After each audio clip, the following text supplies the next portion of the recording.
¿Sigo esperando o comienzo? Creo que ya se unieron la mayoría que está en el otro link, pero ya estamos 25.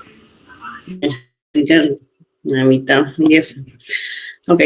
Una consulta. ¿Avanzaron las complicaciones de cirrosis o no?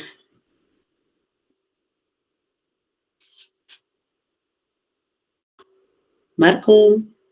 Doctora. ¿La clase del doctor Mendoza la avanzaron o no? Sí, ya recuperamos el día de ayer la clase del doctor Mendoza. Ok, entonces usted era el preámbulo. Ya, voy a comenzar a compartir.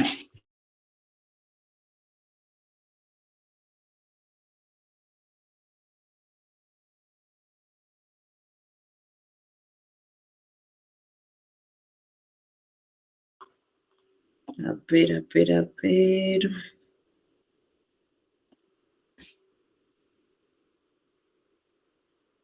¿Cómo era esto? Acá.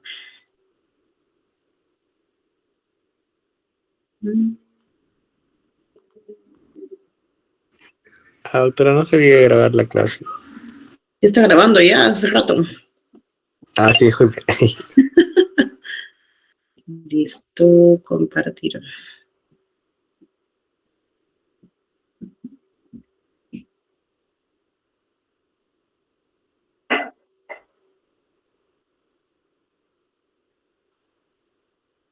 ¿Cómo es esto? Ya.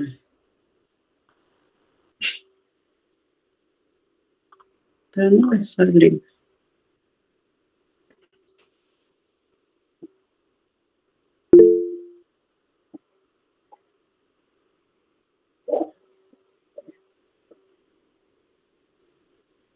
Y listo. Presentar. Vamos. El tema de hoy día va a ser cirrosis hepática. Ya han hecho las complicaciones. Este era el preámbulo, como dije inicialmente. Algunos puntos importantes que tenemos. La cirrosis como tal es un proceso que se da en el hígado con la distinción de que hay una aparición progresiva de la fibrosis hepática, ¿ya? En la cual se desarrollan nódulos de generación y alteración de la arquitectura normal del hígado. Este desarrollo progresivo o esta alteración de la anatomía ya ocasiona que una hipertensión portal, que vamos a ver la fisiopatología. Y esta hipertensión portal, ¿qué es lo que ¿qué es lo que hace? Es que al final me dé todas las complicaciones que ya han realizado ustedes con el doctor Mendoza de la cirrosis. Ya se puede esperar un cierto grado de reversibilidad en todos los niveles, ya, o sea, va a haber una alteración histológica, hemodinámica y también clínica en estos pacientes. Me olvidé colocar eso. Como puntos importantes, hablamos de que también hay una fase sintomática, también conocida como cirrosis compensada, ¿ya? Y que generalmente un 5-7% en aproximadamente un año llega a una fase sintomática, en donde cual ya hablamos de una cirrosis descompensada, en la cual podemos ver descompensaciones, valga la redundancia, como ascitis, hemorragia secundaria, hipertensión portal, encefalopatía hepática e ictericia. Ya. Mientras más seguido sea la hospitalización por estas descompensaciones, ya hay una mayor mortalidad, hay un mayor deterioro de la calidad de vida de estos pacientes. Tomar en cuenta que una vez yo hago el diagnóstico de cirrosis, que generalmente es cuando ya vienen descompensados, ya que uno tiene que explicarle tanto al paciente como a la familia de que es como que si yo te cortara la mitad de vida, de tu esperanza de vida que tenías. Si tú ibas a vivir 50 años más, pues ahora vivirás 25. Y todo depende de que te cuides, ¿no? Para que no me hagas más descompensaciones. Otros puntos importantes es que en la cirrosis descompensada la progresión puede acelerarse aún más por el desarrollo de otras complicaciones. Ya hablamos de hemorragias recurrentes, variciales generalmente, lesión renal aguda, ya que puede llegar o tener un síndrome hepatorrenal, un síndrome hepatopulmonar, hipertensión portopulmonar y miocardiopatía cirrótica. Y ojo con esta parte de infecciones bacterianas, porque los pacientes son inmunosuprimidos y pueden tener infecciones recurrentes, que aparte son infecciones especiales por la misma inmunosupresión que tiene el paciente. La supervivencia de estos pacientes son 2 años aproximadamente como asintomático, fase asintomática, a 2 años aproximadamente si es que es una fase ya de una cirrosis descompensada. La epidemiología de esta patología es una causa importante de mortalidad a nivel mundial. En el 2019 se asoció al 2.4% de total de muertes. Y ahí pueden ver el número de muertes a nivel global, que ha habido un incremento respecto al 2010. Es la tercera causa de muerte en pacientes entre 45 y 64 años de predominio masculino, pero ojo, aunque dice predominio masculino, se está viendo últimamente que también hay un aumento en las pacientes femeninas, ¿ya? ¿Por qué? Porque también como parte de la etiología hablamos de la parte de consumo de alcohol y se ha visto también un incremento en las mujeres del consumo de este. Las predicciones que tienen actualmente es que va a haber un aumento de las muertes asociadas a cirrosis por el incremento de la enfermedad hepática grasa no alcohólica. Ya que hablamos de otros tipos de enfermedades asociadas y comorbilidades como diabetes y obesidad. Hablando de la etiología, ya hemos visto parte de ella cuando hemos hablado de hepatitis, ¿no? Justamente acá vemos las infecciones víricas, hepatitis B y C y la D, generalmente con desinfección con la B. La C justamente ha sido la más estudiada y vamos a ver que gran parte de los estudios para cirrosis provienen justamente del estudio de estos pacientes con hepatitis C. Ya. Aparte tenemos etiología tóxica como el alcohol, el más común actualmente, fármacos también, bueno, a veces de forma crónica, a veces dependiendo de cada paciente, ya, ojo con la viadarona, por ahí hay mis alumnos que estuvieron conmigo en cardio, ya. Partes metabólicas, enfermedad del hígado graso no alcohólica, ya, hemocromatosis, que son raras enfermedades también.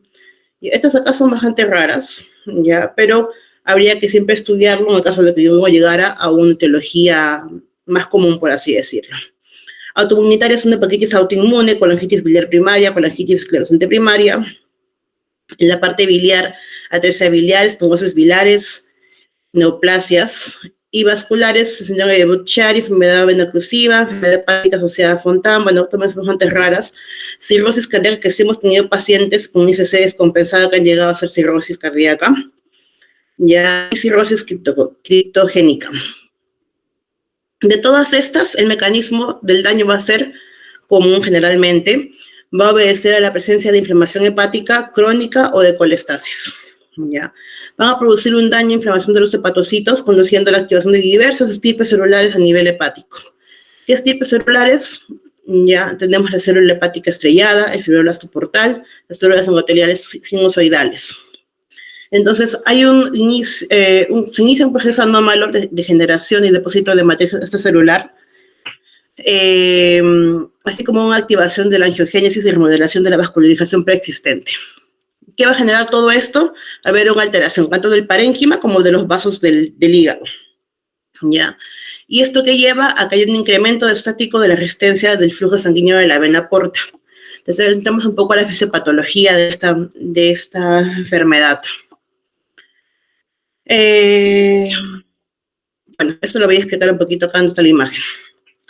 Ya, entonces hablamos de que hay una alteración tanto del parénquima como de la parte de vasculatura que llega a un aumento de la resistencia vascular, sobre todo para el sistema portal. Ya, esto va a ser justamente el inicio, el precursor de toda la hipertensión portal. Ya, cuando aumenta ese aumento de la resistencia, lo que va a provocar es que va a haber también alteraciones del óxido nítrico, tanto de la parte hepática como de la parte esplénica. Ya, esto va a provocar, bueno, de la parte hepática va a provocar que haya una vasodilatación esplánica, lo cual, bueno, va a ocasionar también que en ese territorio ya aumente la presión portal y la cual también se va a entendida, acá no sale, pero también hablamos de una deslocación bacteriana por parte del intestino, ya, y va a provocar una inflamación sistémica coexistente. Entonces,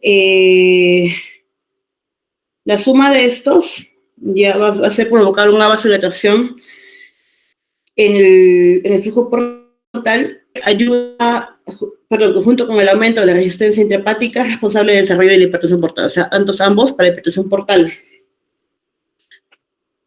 Además, también, como hay una vasodilatación progresiva, va a disminuir lo que es la volemia efectiva y va a provocar también una hipotensión sistémica, ¿ya? Esto va a provocar que se activen sistemas neurohormonales, vasopresina, sistema renina, angiosperona, todo lo que puede activarse, y va a provocar lo que es retención de agua y sodio. Entonces, ¿qué ocasiona esto? Que hay una expansión de volumen plasmático. ¿Cómo se evidencia? Ascitis, edemas, ¿ya? Esto provoca ¿qué? Que aumenta el gasto cardíaco, y esto que aumenta, otra vez aumento de flujo en la parte esplánica, que lleva ¿qué? A una hipertensión portal. ¿Ya? Entonces se convierte en un ciclo ya repetitorio. A ver, por acá. Bueno, pasamos. Entonces, hablando de la parte de la historia natural de la cirrosis, como dije, hablábamos de una fase compensada o no descompensada. ¿De qué depende? Desde la vasodilatación esplénica, ya si es que no hay, y cuando comienza a haber, pasamos a una fase descompensada porque comienzan todos los problemas asociados a la hipertensión portal, ¿ya? Como ven, va creciendo la hipertensión portal. Esto es el grado, ahí te lo voy a nombrar, ya, pero es justamente para medir la parte de la fibrosis. Y ese es el grado que también vamos a ver luego, que son, según escalas, vamos a ver cómo valoramos también la fibrosis y la cirrosis, ¿ya?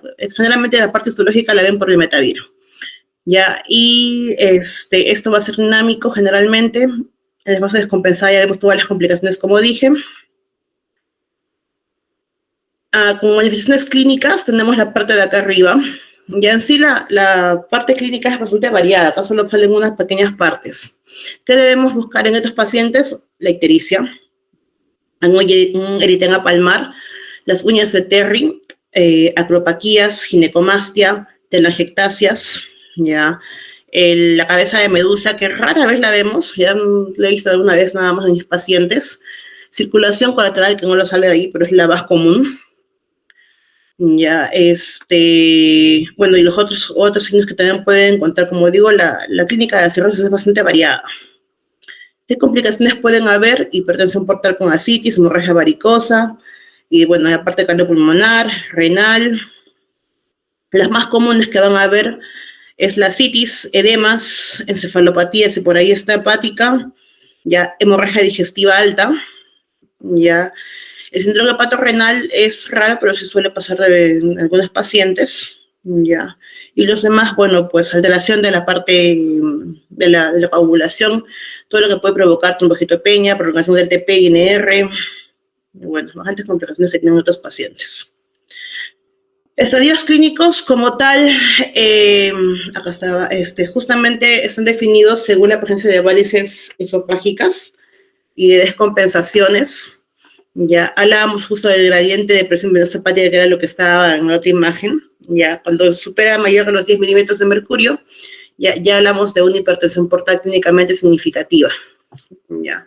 Pero hay que tener en cuenta que en una enfermedad de hígado graso no alcohólica, esta medición del gradiente de presión de venosa hepática no es realmente verdadero en estos casos, y puede ocurrir la hipertensión portal en valores menores de 10 milímetros de mercurio. Entonces, como estadios, varía según varices esofágicas o gastroesofágicas. Anteriormente lo medíamos solo 4 estadios, ya, pero actualmente, bueno, acá pusieron 5. En el caso de que 1 o 2 correspondían a la fase compensada de la enfermedad, y ya de 3 a 6 era ya la fase descompensada.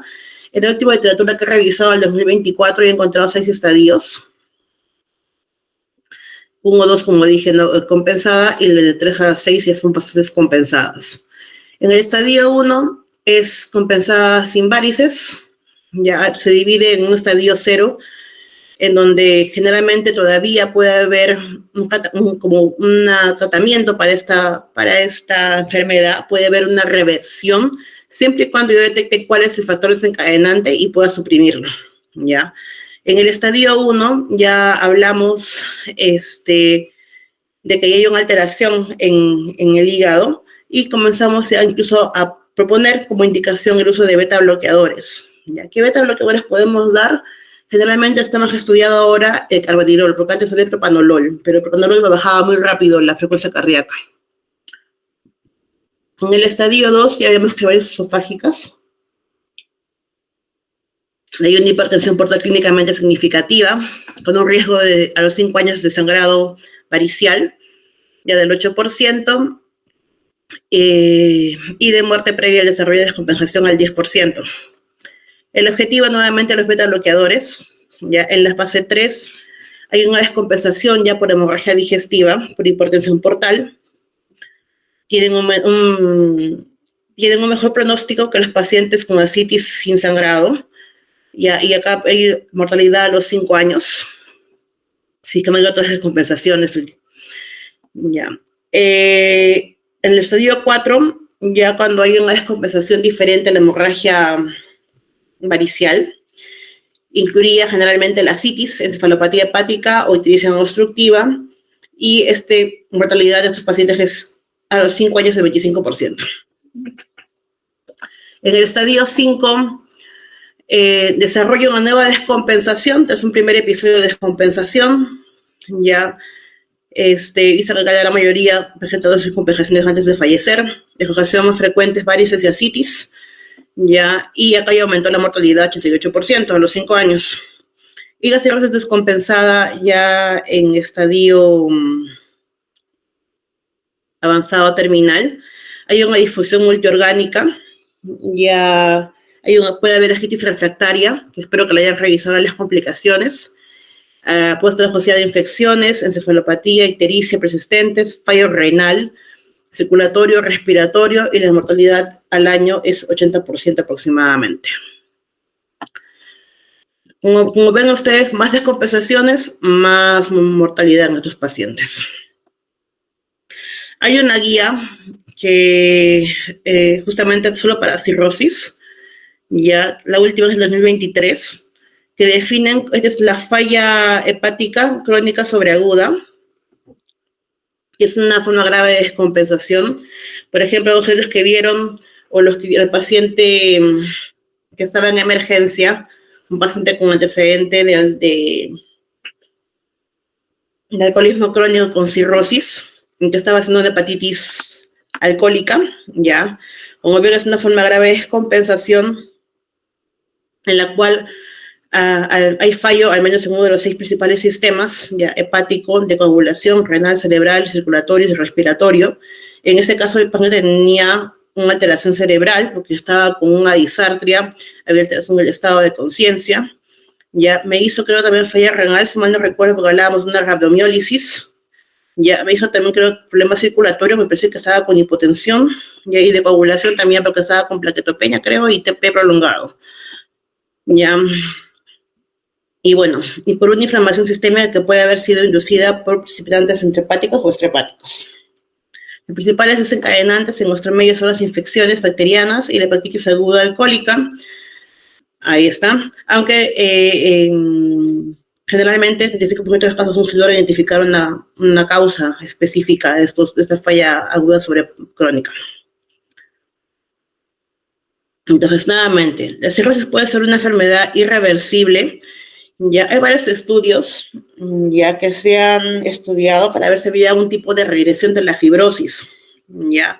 Y sí vieron con algunos pacientes que generalmente eran por hepatitis B o C o por hemocromatosis o por hepatitis autoinmune. Cuando yo suprimía alguna de estas causas, ya, o la controlaba, podía haber una regresión de la enfermedad, ya. Pero ojo que si ya había una alteración, eso ya prácticamente, o sea, era como que se estancaba en esa zona, o sea, ya no avanzaba a más. A ver si llevo acá. Bueno, como dije, eliminación o supresión de curación de la causa etiológica, ya generalmente me provocaba una reversibilidad de la enfermedad, o por lo menos un estancamiento de la enfermedad. En el caso de hepatitis B y C, que tenga una carga vírica negativa, ya en el caso de causa alcohólica, que tuvieras con esa alcohólica mantenida, ya.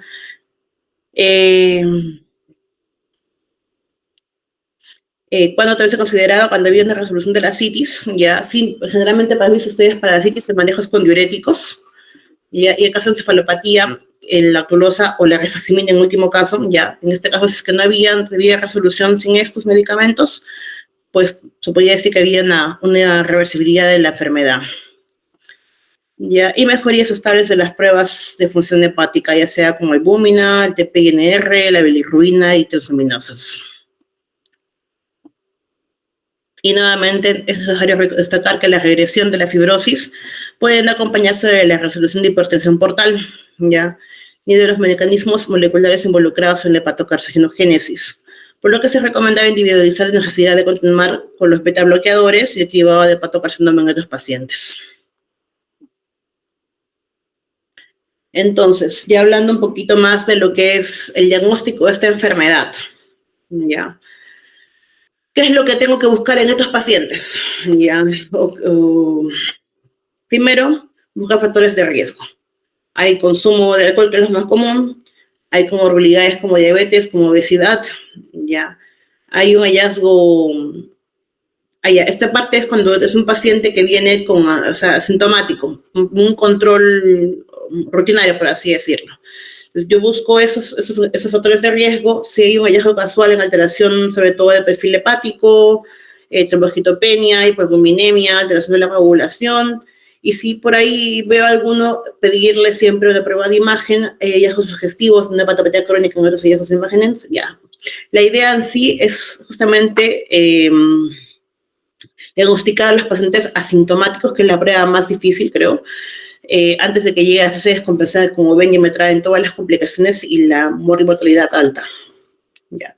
En el caso de los descompensados, todos los signos que han visto ustedes de las complicaciones como ascitis, ictericia, ya falla renal, bueno, todo lo que puede asociarse a estas descompensaciones. Entonces, como parte de la estrategia diagnóstica, el objetivo de esta fase es determinar la etiología de la hepatopatía. Entonces, como dije, en la parte del cuadro de etiología, ¿qué busco? Parte viral, parte autoinmune, parte de la vasculatura, como todo lo que hemos visto inicialmente en la parte de la etiología. Ya. Generalmente comenzamos por lo más común y vamos hasta la parte menos común. No vayan de frente a lo difícil. Ahí tenemos que valorar qué tipo o qué grado de fibrosis tiene este paciente. ¿Ya? Y por último, si tiene hipertensión portal. Nuevamente, para buscar la etiología, análisis exhaustiva, ¿ya? El estudio analítico que tiene que ver con la parte del hígado en sí, perfil hepático, y la parte de la causa en sí también de la cirrosis, que por ahí tenemos estudios sugestivos. Y en último caso, valorar la biopsia hepática.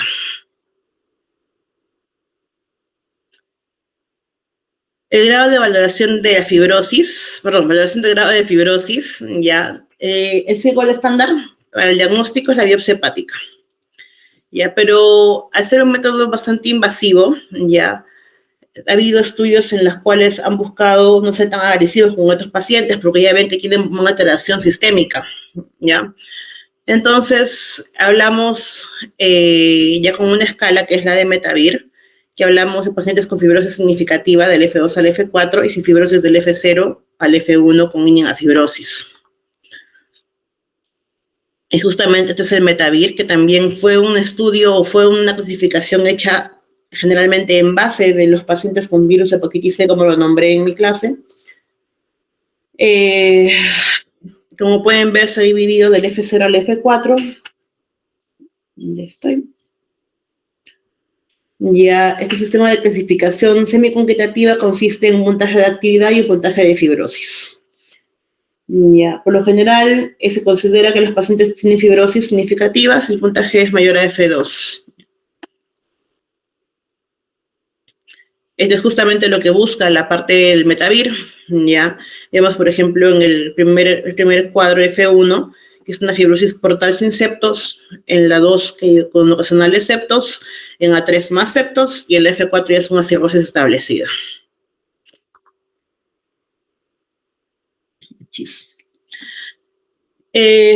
Y aparte, como dije, se buscaron más métodos para tratar de valorar el grado de fibrosis. Tenemos métodos serológicos y métodos físicos. En los serológicos hablamos de métodos indirectos que miden parámetros relacionados con función y la síntesis hepática, y los directos, que son una evaluación de cambios explicativos y quantitativos en la matriz celular. Como métodos indirectos tenemos lo que es, el más común es el APRI, ya que es un índice que toma en consideración algunos estudios, como por ejemplo las transaminasas, ¿ya? De acá tenemos el FIB4, el Fibrotest, bueno, y otros scores más. Y como métodos no invasivos tenemos el ELF, ya, que cuantifica 3 marcadores directos de fibrosis como ácido hialurónico, péptido amino terminal de procolágeno tipo 3 y el inhibidor tisular de la metaloproteinasa de matriz 1. Ya, y como métodos físicos, se me fue, dirigidos a la estimación del grado de rigidez hepática mediante técnicas como la elastografía de transición, ya también conocido como FibroScan, el ARFI y otro tipo de elastografía, sea por resonancia magnética, por esta de acá. La más común, la transición, que es la más extendida, la más usada, y vamos a ver después que también es casi comparable su especificidad con la biopsia hepática en sí, por eso también es una buena elección no invasiva para ver el grado de fibrosis. Mide la rigidez hepática analizando la velocidad de la propagación por el hígado de una onda elástica emitida por vía intercostal, siendo esta velocidad directamente proporcional a la rigidez del parénquima hepático. A mayor rigidez, mayor velocidad. Entonces, acá un poquito tenemos a los test de APRI, ya que esta justamente es la ecuación. AST se eleva sobre el recorte plaquetario por 100. Ya este índice fue justamente también estudiado en pacientes con virus de hepatitis C y también con pacientes que tenían VIH o hepatopatía alcohólica, pero más estudiado para los dos primeros. Ya. Bueno, los mejores estudios, si bien es un buen índice, por así decirlo, para predecir el grado de cirrosis, se ve que baja sensibilidad con pacientes que tienen justamente virus de hepatitis C. ¿Ya? Entonces, no se usa mucho tampoco, o sea, es recomendable, pero no se debe usar tanto. Lo que dije de la elastografía ya es una alternativa a la biopsia hepática, ya lo pueden tener casi como cercano a un gold estándar, pero todavía no es. Mide las presiones, perdón,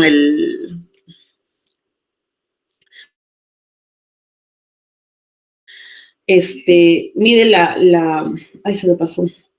Los kilopascales que justamente mandan estas ondas magnéticas, por así decirlo, y justamente según el valor que tiene en kilopascales, se ve si hay fibrosis o no. Ya, cuando hay menores que 7 kilopascales, no hay fibrosis significativa, por encima de 3 y hablamos de fibrosis avanzada o de cirrosis. Ya, ojo que cuando hay presencia de factores como ascitis, obesidad, inflamación o periodo postprandial, ya se ve alterado los valores en este procedimiento. Y para la parte de biopsia hepática del gold estándar hay indicaciones. Ya como dije, es un método invasivo. Pacientes con cirrosis tienen alteración del perfil de coagulación. En tal caso, si hago una biopsia hepática va a haber un sangrado que a veces hay que estar viéndolo o que se puede complicar. Entonces, hay indicaciones para esta biopsia hepática. ¿Cuándo puedo yo hacer una biopsia hepática? Ya, cuando yo busco elaboración diagnóstica de anomalías focales o difusas en estudios de imágenes, una hepatopatía parenquimatosa, pruebas hepáticas anormales crónicas, mayor de 6 meses, etiología desconocida, después una evaluación no invasiva, condiciones de origen desconocido, verificación de una enfermedad hepática del parénquima conocida o desarrollo de planes de tratamiento basados en análisis histológicos. Ya. Si bien es el gold estándar, eso no es necesario si es que los exámenes de laboratorio y la clínica me sugieren una fuerte presencia de cirrosis. ¿Ya? Entonces, ¿cuándo hago la biopsia hepática? Cuando yo no tengo una etiología de la enfermedad hepática, no la tengo clara, o no me apoya lo anterior, ¿no? De la clínica y el laboratorio, ya sugeriría justamente este procedimiento. Ya. La limitación de esta biopsia hepática, 1, invasivo. 2, puede estar asociado a complicaciones. Ya. 3, el paciente a veces no lo acepta por las mismas complicaciones que uno le explica. Ya. 4, solo sacamos una pequeña muestra del hígado nada más. Ya. Entonces, depende mucho de esa muestra si es que le hemos dado a la diana de que es justamente la lesión, o sea, que la fibrosis está en ese punto que hemos sacado, de la pequeña muestra que tenemos, y ahí aparte de que varía justo de la observación, ¿no? Primero, del quien toma la muestra, y segundo, del que va a ver la muestra. Entonces depende mucho del personal que esté evaluando. Entonces, por eso mismo también, no sé, si es que hay una fuerte clínica, una fuerte estudio laboratorial que sugiere cirrosis, ya no solemos pedir esa biopsia hepática. Ok, y por último, hablamos de la... Ay, me cansé. Hablamos de lo que es el pronóstico de los pacientes, ¿ya? Ya hemos hablado de justamente que hay menor, como que se reduce el tiempo de vida de estos pacientes, ¿ya? Y para lo que es el pronóstico de estos pacientes, hablamos del Child-Pugh, ya que como ven ahí evalúan 5 índices o 5 caracteres, entonces encefalopatía si está presente o no, agitis está presente o no, la cantidad de bilirrubina, albúmina y el INR. Dependiendo del puntaje obtenido, nosotros podemos clasificar en una Child-Pugh A, B y C, siendo el C el de peor pronóstico, obviamente, ya. Pero hay otros métodos también conocidos, perdón, me fui para atrás, como el MELT, ya, que involucra el uso de bilirrubina y N-creatinina, una variación del MELT, que involucra también el sodio, bueno, y otras escalas que también han estudiado, pero lo más que usamos actualmente es el Child-Pugh. Listo, creo que eso es todo.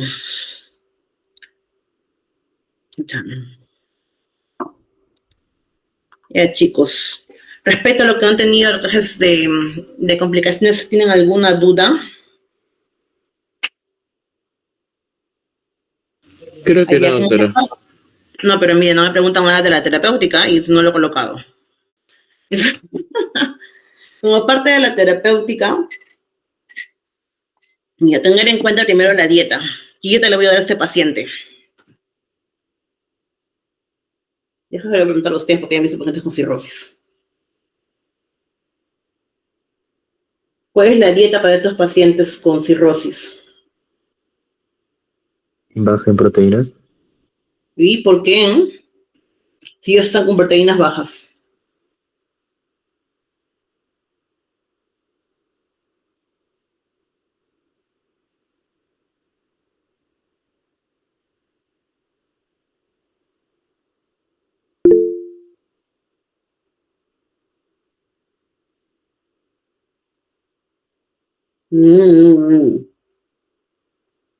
Nadie dice nada. Mientras yo pregunto eso en el examen, no me dicen nada. Y la dieta en otros pacientes es una dieta hiperproteica generalmente, ¿ya? Tienen baja de proteínas, baja albúmina, ¿ya? Se habla de una dieta aproximadamente de 1.2 a 1.5 por kilogramo de peso de cada paciente, ya una dieta hipercalórica también, porque es un paciente que está en un estado hipermetabólico, ya. Debe ser hiposódica, a pesar de que ellos tienden a ser hiponatremia, pero es generalmente dilucional por el exceso justamente del volumen plasmático, ¿ya? Y bueno, restricción de líquidos solo en el caso de que veamos que es demasiado, o sea, cuando hay un aumento de este volumen plasmático como ascitis o como edemas, ¿ya? Ejercicio, pueden hacerlo, ¿ya? Pero aparte de aeróbicos, resistencia, ¿ya? Sobre todo aquellos pacientes que tienen enfermedad de hígado graso no alcohólica, pérdida de peso, nos ayuda justamente también para la parte de la cirrosis. Ya, obviamente de que es un paciente que tiene obesidad, mejor todavía. Ya. Obviamente que el alcohol acá totalmente restringido. Ya. Tabaco tampoco se recomienda. Ya. ¿Café se puede tomar o no se puede tomar?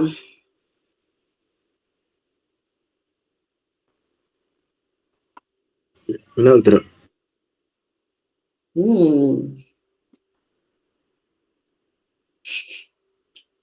Hay estudios que dicen que sí hay un efecto beneficioso del café en estos pacientes, ¿no? Raro, pero sí hay estudios. Otro tipo de fármacos que se pueden dar a estos pacientes, ya hemos hablado de beta bloqueadores, a la cabeza de carvedilol en dosis baja, ya no van a mandarme 12.5 a 23, no.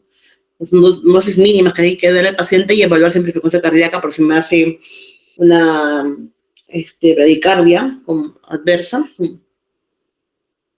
En el caso de analgésicos, idealmente no darlos, sobre todo los AINES. Ya, si es que el paciente tiene como comorbilidad una hipertensión arterial, no dar inhibidores de la enzima convertidora a la angiotensina, antagonistas de los receptores de angiotensina 2, ya, sobre todo si es que hay ascitis, ya, porque me llevan a la hipotensión y el fracaso renal agudo. Ya, en el caso de inhibidores de bomba de protones, ya, hay que tener cuidado porque el angiopajero está relacionado en algunos casos con la peritonitis bacteriana espontánea. Ya, ansiolíticos antidepresivos, recuerden que es un hígado que está enfermo, la gran mayoría hace metabolismo, o sea, hepático, entonces no se recomienda mucho dar ese tipo de medicamentos. Ya, hay unos medicamentos de, ¿cómo se dice?, mayor generación, en estos casos que a veces se le puede dar, pero son caros, generalmente no hay en los seguros ni tampoco de forma inmensa. Ya, en el caso de antibióticos, aminoglucósidos no se recomienda por la falla renal que pueda haber. Ya. Hay ajustes de dosis en algunos fármacos que se puede dar. Ya, eso se evalúan. Si ustedes no tienen, hay un vademecum rápido que es el iDoctus, que lo pueden tener en su celular. Ya, y todo paciente que tiene cirrosis debería estar vacunado contra hepatitis B, contra hepatitis A, contra neumococo, y deberían recibir la vacuna de la gripe o de la influenza de forma anual. Ya. Si tiene varices esofágicas, betabloqueadores en la cabeza. Ya. Y bueno, ya de ahí viene el tratamiento de las complicaciones en sí. Ok, chicos, ¿alguna otra duda? Que no me han hecho ustedes la pregunta.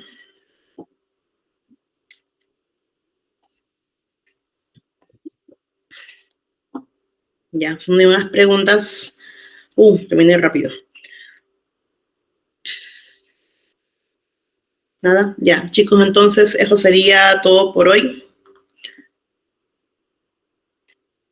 Agradezco su presencia, los que estén presentes y los que están como fantasmas, bueno, ya cosa de ustedes. ¿Baja en grasas? Sí, debería ser baja en grasas. Además la dieta, eso me había equivocado. Y ojo que en pacientes que tienen encefalopatía debería ser también rica en fibra y todo para que provoque que me haga la posición a ese paciente. Dependiendo mucho también de las comorbilidades.